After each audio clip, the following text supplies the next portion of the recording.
let's go ahead and open that up. Let's take a look inside there. Now we were looking for a nice medium.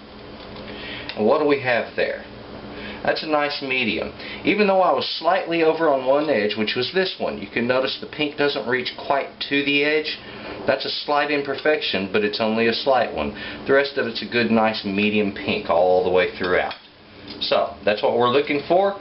We got good grill marks on that steak. That's how you do your grilling, folks. It's really simple, and you get a good smoky flavor with this one.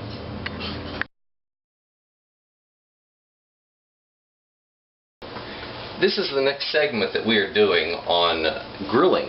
Now, grilling a steak is really a pretty simple thing to do. However, a lot of people seem to make a lot of mistakes on this. They either overcook them, don't cook them right, get uneven cooking, a lot of little things like that. Now, as you've seen the way I prepared the grill, frequently I will put wood chips out onto a pan underneath the cooking grate, just on top of the burners, and that way those cooking chips will come up to temperature and provide good smoke. I like to grill with a closed cover, and this is very unusual. Grilling is usually done open cover. Now, when you grill, you put your steaks down onto the grill grate, and we'll pretend this plate is a grill, and it'll start sizzling.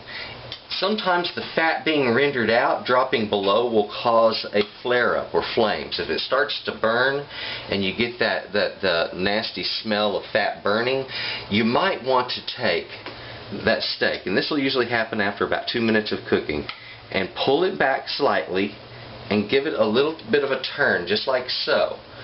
Not all the way at 90, but just a little bit. This will provide a cross-hatching action on the grill grate marks that it leaves on the steak, and it actually looks quite lovely. It'll also pull it back far enough from the flame to allow you to put a little bit of water over the flame, thereby extinguishing it.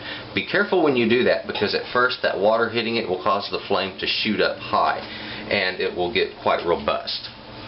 Now, when we're going to prepare a steak for grilling, there's a lot of different steaks you can use. In this case, I used a simple strip steak, which would be like a New York strip, that I've cut in half to make 2 more fillet-sized steaks. Why didn't I buy a fillet? Well, because I wanted to get something with a little more fat content in it, like this steak has. But I went ahead and got a good thick cut. A thick cut like this is important to getting a nice medium or medium rare center, depending on whichever you like. I'm going to take my grill up to a high temperature, about 450 to 550 degrees, before I put my meat down on it. Usually about the 450 range, the chips start to smoke well. After they get smoking really well and that grate is really fiery hot, that's when I put the meat on there. I reduce my temperature to a medium, and I'll leave the meat in place unless the fat starts to burn, and allow it to cook for about 4 minutes on each side. So 4 minutes first side, 4 minutes the second side. After 8 minutes of cooking, I have, usually on a thickness like this, which is about 1.25 inches to 1.5 inches thick, I'll usually have around a medium on my cook. And that's on my particular grill. Yours may be a little bit different. Now, to season this guy, I'm going to keep it simple. We're just going to go with just a little bit of salt and pepper. And once these are all cooked up, this is going to be beautiful. You're going to see a nice reddish colored center. We're going to have a good, memorable steak there.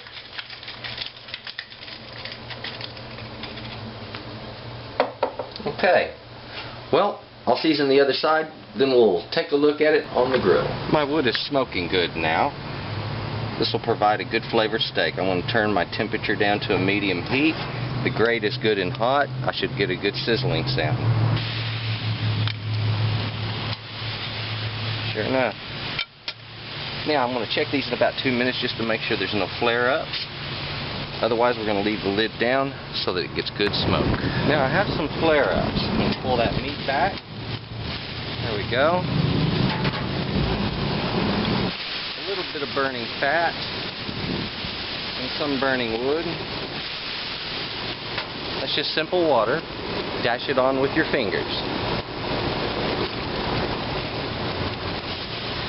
Yeah, those are looking good. Have a nice crosshatch. They need just about 1.5 minutes more on this side, and then I'm going to turn them.